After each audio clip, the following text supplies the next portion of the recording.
നമ്മൾ നേരെ പോകുന്നത് കോട്ടയം ജില്ലയിലേക്കാണ്. ജില്ലാതല റിപ്പബ്ലിക് ദിനാഘോഷം രാവിലെ 8:30-ക്കാണ് കോട്ടയം പോലീസ് പരേഡ് ഗ്രൗണ്ടിൽ ആരംഭിക്കാൻ പോകുന്നത്.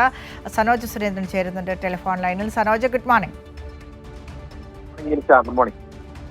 യെസ്, എങ്ങനെയാണ് കോട്ടയം ജില്ലയിൽ റിപ്പബ്ലിക് ദിനാഘോഷ പരേഡ് ചടങ്ങുകൾക്കൊക്കെയുള്ള ക്രമീകരണങ്ങൾ?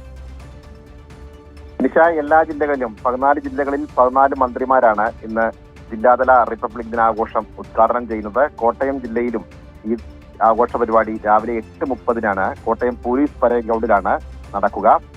ഈ ജില്ലയുടെ സ്വന്തം മന്ത്രിയായിട്ടുള്ള സഹകരണ തുറമുഖ ദേവസ്വം വകുപ്പ് മന്ത്രി VN വാസവനാണ് ഇത്തവണ റിപ്പബ്ലിക് ദിനാഘോഷത്തിൽ ദേശീയ പതാക ഉയർത്തി പരേഡിനെ അഭിവാദ്യം ചെയ്യുക.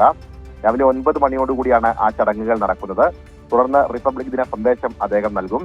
ജില്ലാ കളക്ടർ ചേതൻകുമാർ മീണ, ജില്ലാ പോലീസ് മേധാവി ഷാഹുൽ ഹമീദ് ഉൾപ്പെടെയുള്ള ഉന്നത ഉദ്യോഗസ്ഥരും ഈ ചടങ്ങിന്റെ ഭാഗമാകും. ഒപ്പം police, excise, NCC, SPC, scout and guides, junior red cross ഉൾപ്പെടെയുള്ള അവരുടെ ബാൻഡുകൾ 24 പാറ്റൂണുകളിലായി പരേഡിൽ അണിനിരക്കും. കറുകച്ചാൽ പോലീസ് സ്റ്റേഷനിലെ SHO KK പ്രസാദാണ് പരേഡിനെ നയിക്കുക. ഇതിന്റെ ഭാഗമായി കഴിഞ്ഞ ദിവസം വിപുലമായ റിഹേഴ്സലൊക്കെ തന്നെ കോട്ടയം പോലീസ് പരേഡ് ഗ്രൗണ്ടിൽ നടക്കുകയുണ്ടായി. എന്തായാലും റിപ്പബ്ലിക് ദിനാഘോഷം ആഘോഷിക്കാൻ വേണ്ടിയുള്ള എല്ലാവിധ തയ്യാറെടുപ്പുകളും കോട്ടയം ജില്ലയിലും പൂർത്തിയായി കഴിഞ്ഞിരിക്കുകയാണ്. ശരി, ഓക്കെ. കോട്ടയത്തുള്ള വിശദാംശങ്ങളാണ് സനോജ് പങ്കുവച്ചത്.